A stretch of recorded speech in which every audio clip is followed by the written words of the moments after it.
اعوذ باللہ من الشیطان الرجیم بسم اللہ الرحمن الرحیم۔ ہجرت تا صالحہ حدیبیہ۔ مدینہ کے ولی مدینہ میں اللہ کے آخری نبی صلی اللہ علیہ وآلہ وسلم کی آمد کی خبر اہل مدینہ کو مل چکی تھی اور وہ آپ کے انتظار میں اپنی پلکیں بچھائے ہوئے تھے۔ مدینہ کی خواتین اور بچوں تک کی زبانوں پر آپ کی آمد کا ذکر ہوتا۔ مکہ شریف سے مدینہ کا فاصلہ عموماً 12 دن میں طے ہوتا تھا۔ یہ دن تو انہوں نے انتظار کرتے ہوئے گزار دیے۔ اس کے بعد ان سے رہا نہ گیا اور وہ اپنے شوق کی تکمیل کے لیے بے قرار ہو کر اجتماعی شکل میں اپنے آقا کے استقبال کے لیے مدینہ سے باہر ایک میدان میں جمع ہو جاتے اور جب دھوپ تیز ہو جاتی تو حسرت کے ساتھ اپنے گھروں کو واپس لوٹ جاتے۔ ہر نئے دن ان کا یہی معمول تھا کہ نئے عزم و یقین کے ساتھ آتے اور راستے میں سراپا شوق بن کر استقبال کے لیے کھڑے ہو جاتے۔ ایک دن اپنے معمول کے مطابق اہل مدینہ آپ کی راہ دیکھ کر واپس جا چکے تھے۔ اچانک ایک یہودی نے اپنے قلعہ سے دیکھا کہ کچھ افراد کا قافلہ آ رہا ہے تو وہ سمجھ گیا اور اس نے زور سے پکار کر کہا، اے مدینہ والو، تم جس کا روزانہ انتظار کرتے تھے وہ کاروان رحمت آ گیا ہے۔ یہ سن کر تمام انصار بدن پر ہتھیار سجا کر خوشی کے عالم میں اللہ کے آخری نبی صلی اللہ علیہ وآلہ وسلم کا استقبال کرنے کے لیے اپنے گھروں سے نکل پڑے۔ مدینہ شریف سے 3 میل کے فاصلہ پر جہاں آج مسجد قباء ہے، آقا کریم علیہ السلام وہاں 12 ربیع الاول کو تشریف لائے اور قبیلہ عمرو بن عوف اور وہ خوش بخت قبیلہ تھا جسے سرکار دو عالم صلی اللہ علیہ وآلہ وسلم نے سب سے پہلے اپنی میزبانی کا شرف بخشا۔ اس قبیلے کے ایک سردار حضرت کلثوم بن حدم رضی اللہ تعالیٰ عنہ کے مکان میں آپ نے قیام فرمایا۔ اکثر صحابہ کرام پہلے ہجرت کر کے مدینہ منورہ آئے تھے، وہ لوگ بھی اس مکان میں ٹھہرے ہوئے تھے۔ حضرت علی رضی اللہ تعالیٰ عنہ بھی قریش کی امانتیں لٹا کر کچھ دن بعد مکہ سے چل پڑے تھے اور وہ بھی اسی مکان میں قیام فرما ہوئے۔ مسجد قباء کی تعمیر اور جمعہ کی افتتاح۔ اللہ کے آخری نبی صلی اللہ علیہ وآلہ وسلم نے قباء شریف میں سب سے پہلا کام یہ فرمایا کہ وہاں مسجد تعمیر فرمائی۔ حضرت کلثوم بن حدم رضی اللہ تعالیٰ عنہ کی ایک ناکارہ زمین تھی جہاں کھجوریں خشک کی جاتی تھی۔ آپ نے وہ زمین لے کر وہاں مسجد کی بنیاد رکھی۔ یہ مسجد آج بھی مسجد قباء کے نام سے مشہور ہے۔ 2 ہفتوں سے کچھ زائد یہاں رہ کر آپ شہر مدینہ کی طرف روانہ ہوئے۔ راستہ میں قبیلہ بنی سالم کی مسجد میں پہلا جمعہ ادا فرمایا، پھر آپ شہر مدینہ تشریف لائے۔ مدینہ شریف میں قیام۔ اللہ کے آخری نبی صلی اللہ علیہ وآلہ وسلم جب قباء سے مدینہ تشریف لائے تو کئی انصاری صحابہ نے عرض کی، ہمارے ہاں قیام فرمائے، مگر آپ ارشاد فرماتے ہیں کہ جس جگہ خدا کو منظور ہوگا اسی جگہ میری اونٹنی بیٹھ جائے گی۔ جہاں آج مسجد نبوی ہے یہاں پر آپ کی سواری بیٹھی۔ اسی کے قریب حضرت ابو ایوب انصاری رضی اللہ تعالیٰ عنہ کا مکان تھا۔ حضرت ابو ایوب انصاری آپ کی اجازت سے آپ کا سامان اپنے گھر لے گئے اور رسول کریم صلی اللہ علیہ وآلہ وسلم نے ان کے گھر قیام فرمایا۔ 7 مہینے تک حضرت ابو ایوب انصاری رضی اللہ تعالیٰ عنہ نے آپ کی میزبانی کا شرف حاصل کیا۔ مسجد نبوی اور اس کے آس پاس کے کمرے تیار ہو گئے تو آپ اپنی ازواج کے ساتھ وہاں قیام فرما ہوئے۔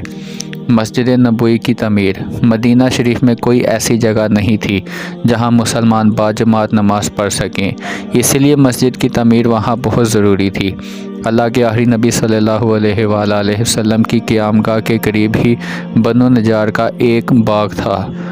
اس کی زمین اصل میں 2 یتیموں کی تھی۔ آپ نے ان 2 یتیم بچوں کو بلایا، انہوں نے زمین مسجد کے لیے نذر کرنی چاہی، مگر اللہ کے آخری نبی صلی اللہ علیہ وآلہ وسلم نے اسے پسند نہیں فرمایا اور حضرت ابوبکر صدیق رضی اللہ تعالیٰ عنہ کے مال سے آپ نے اس کی قیمت ادا فرمائی۔ زمین ہموار کر کے خود آپ نے اپنے دست مبارک سے مسجد کی بنیاد ڈالی اور کچی اینٹوں کی دیوار اور کھجور کے ستونوں پر کھجور کی پتیوں سے چھت بنائی جو بارش میں ٹپکتی تھی۔ اس مسجد کی تعمیر میں صحابہ کرام رضی اللہ تعالیٰ عنہ کے ساتھ خود رسول کریم صلی اللہ علیہ وآلہ وسلم بھی اینٹیں اٹھا اٹھا کر لاتے۔ یہیں پر اذان کی ابتدا ہوئی۔ شروع میں حضرت بلال حبشی رضی اللہ تعالیٰ عنہ مسلمانوں کو نماز کے لیے بلایا کرتے تھے۔ پھر حضرت عبداللہ بن زید انصاری اور دیگر صحابہ رضی اللہ تعالیٰ عنہ نے خواب میں اذان کے الفاظ سنے۔ آپ کے حکم سے حضرت عبداللہ بن زید نے وہ الفاظ حضرت بلال کو سکھائے اور وہ اذان دینے لگے۔ اسی دن سے شرعی اذان کا طریقہ شروع ہوا جو آج تک جاری ہے اور قیامت تک جاری رہے گا۔ انصار و مہاجر بھائی بھائی۔ اس وقت تک مدینہ شریف میں مہاجرین کی تعداد 45 یا 50 تھی۔ حال ان کا یہ تھا کہ بے سر و سامانی تھی، اہل و عیال، مال اسباب سب مکہ میں رہ گئے تھے۔ انصار نے اگرچہ ان کی بڑی مہمان نوازی کی تھی، لیکن مہاجرین دیر تک دوسرے کے سہارے زندگی گزارنا پسند نہیں کرتے تھے۔ اسی لیے اللہ کے آخری نبی صلی اللہ علیہ وآلہ وسلم نے اس کا یہ حل نکالا کہ مہاجرین و انصار کے درمیان رشتہ اخوت قائم کر کے انہیں آپس میں بھائی بھائی بنا دیا جائے تاکہ یہ آپس میں ایک دوسرے کے مددگار بن جائیں۔ چنانچہ مسجد نبوی کی تعمیر کے ایک بعد ایک دن حضور علیہ السلام نے حضرت انس بن مالک رضی اللہ تعالیٰ عنہ کے مکان میں انصار و مہاجرین صحابہ کو جمع فرمایا۔ آپ نے انصار کو مخاطب کر کے فرمایا کہ یہ مہاجرین تمہارے بھائی ہیں۔ پھر مہاجرین و انصار میں سے 2 لوگوں کو بلا کر فرماتے گئے کہ یہ اور تم بھائی بھائی ہو۔ آپ کے ارشاد فرماتے ہی یہ رشتہ اخوت بالکل حقیقی بھائی جیسا رشتہ بن گیا۔ چنانچہ انصار نے اپنے مہاجر بھائیوں کو ساتھ لے جا کر اپنے گھر کی ایک ایک چیز سامنے لا کر رکھ دی اور کہہ دیا کہ آپ ہمارے بھائی ہیں، اس لیے ہمارے گھروں کا سامان بھی آدھا آپ کا ہوا اور آدھا ہمارا۔ قبلہ کی تبدیلی۔ اللہ کے آخری نبی صلی اللہ علیہ وآلہ وسلم جب تک مکہ میں رہے کعبہ شریف کی طرف منہ کر کے نماز پڑھتے رہے۔ ہجرت کے بعد آپ مدینہ شریف میں حکم الہی سے سب نمازوں میں بیت المقدس کو قبلہ بناتے۔ اسی طرح 16 یا 17 مہینے گزر گئے۔ آپ کے دل میں یہی تمنا تھی کہ کعبہ ہی کو قبلہ بنایا جائے۔ چنانچہ ایک دن اللہ کے آخری نبی صلی اللہ علیہ وآلہ وسلم قبیلہ بنی سلمہ کی مسجد میں نماز ظہر پڑھا رہے تھے کہ حالت نماز میں ہی وحی نازل ہوئی۔ وہ وحی یہ ہے، ہم دیکھ رہے ہیں بار بار تمہارا آسمان کی طرف منہ کرنا، تو ضرور ہم تمہیں پھیر دیں گے اس قبلہ کی طرف جس میں تمہاری خوشی ہے۔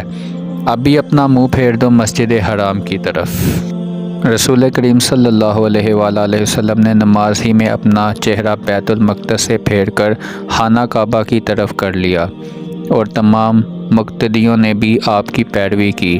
اس مسجد کو جہاں یہ واقعہ پیش آیا مسجد قبلہ 3 کہتے ہیں اور آج بھی یہ مسجد اور اس کے دونوں محراب موجود ہیں۔ یہ مسجد شہر مدینہ سے تقریباً 2 کلومیٹر دور شمال مغرب کی طرف واقع ہے۔ اسی واقعہ کو تحویل قبلہ کہتے ہیں۔ تحویل قبلہ سے یہودیوں اور منافقین کے گروہ کو بہت تکلیف ہوئی۔ کافروں کی سازشیں اور مسلمانوں کے اقدامات۔ مسلمان جب ہجرت کر کے مدینہ آ گئے، اب چاہے تو یہ تھا کہ مکہ کے کفار اب اطمینان سے بیٹھے رہتے، مگر ان کا غصہ مزید بڑھ گیا۔ اب یہ لوگ اہل مدینہ کے بھی دشمن ہو گئے۔ انصار کے رئیس عبداللہ بن ابی کے پاس انہوں نے خط لکھا کہ تم مسلمانوں کو مدینہ سے نکال دو یا تم ان کو قتل کر دو، ورنہ ہم تم پر حملہ کر دیں گے، تمہیں اپنی تلواروں کا مزہ چکھائیں گے۔ اسی طرح قبیلہ اوس کے سردار جب عمرہ کرنے مکہ گئے تو انہیں بھی مکہ کے کافروں نے دھمکیاں دی۔ کافروں نے صرف دھمکیوں پر بس نہیں کیا بلکہ مدینہ شریف پر حملے کی باقاعدہ تیاریاں شروع کر دی۔ انہوں نے تمام قبائل میں یہ بات پہنچا دی کہ ہم مدینہ پر حملہ کر کے مسلمانوں کو ختم کر دیں گے۔ ان حالات کی وجہ سے مسلمانوں کو اپنی حفاظت کے لیے کچھ نہ کچھ کرنا ضرور پڑ گیا۔ اللہ کے آخری نبی صلی اللہ علیہ وآلہ وسلم اب تک حکم الہی کے مطابق صرف دلائل اور نصیحت سے دوسروں کو دین کی دعوت دیتے رہے اور کافروں سے ملنے والی تکلیفوں پر صبر کا مظاہرہ فرماتے۔ لیکن ہجرت کے بعد جب سارا عرب اور یہودی مسلمان کے دشمن ہو گئے اور انہیں مٹانے کے لیے اس طرح سازشیں کرنی شروع کر دی، تو اللہ کریم نے مسلمانوں کو یہ اجازت دی کہ جو لوگ جنگ کی ابتدا کریں تم بھی ان سے جنگ کر سکتے ہو۔ ان حالات میں آقا کریم صلی اللہ علیہ وآلہ وسلم نے 2 باتوں کی طرف توجہ فرمائی۔ پہلی بات یہ، اہل مکہ کے جو تجارتی قافلے شام جاتے تھے انہیں روکا جائے اور یہ راستہ بند کیا جائے تاکہ وہ لوگ صلح پر راضی ہو جائیں۔ دوسرا، اطراف کے جتنے بھی قبائل ہیں ان سے صلح کے معاہدے کیے جائیں تاکہ کفار مدینہ شریف پر حملہ کی جرات نہ کر سکیں۔ اسی وجہ سے آپ خود بھی اطراف کے قبائل کی طرف تشریف لے جاتے اور چھوٹے چھوٹے لشکر بھی بھیجتے جو کفار مکہ کی نقل و حرکت پر نظر بھی رکھتے اور قبائل سے امن و امان کے معاہدے بھی کرتے۔ اسی سلسلے میں کفار مکہ اور ان کے اتحادیوں سے مسلمانوں کا ٹکراؤ شروع ہوا اور چھوٹی بڑی لڑائیوں کا سلسلہ شروع ہوا۔ انہی لڑائیوں کو تاریخ اسلام میں غزوات و سرایا کا نام دیا جاتا ہے۔ غزوہ اور سریہ کا فرق: وہ جنگی لشکر جس میں اللہ کے آخری نبی صلی اللہ علیہ وآلہ وسلم بذات خود تشریف لے جاتے اسے غزوہ کہتے ہیں، جبکہ وہ لشکر جس میں آپ شامل نہیں ہوئے اسے سریہ کہتے ہیں۔ غزوہ کی جمع غزوات اور سریہ کی جمع سرایا آتی ہے۔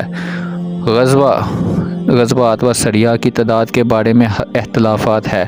امام بخاری کی روایت کے مطابق غزوات کی تعداد 19 ہے۔ ان میں سے صرف 9 ایسی غزوات ہیں جن میں جنگ کی نوبت پیش آئی، جبکہ اکثر ایسی تھی جن میں لڑائی کی ضرورت ہی نہ ہوئی، جبکہ سرایا کی تعداد 47 یا 56 تھی۔ جزاک اللہ۔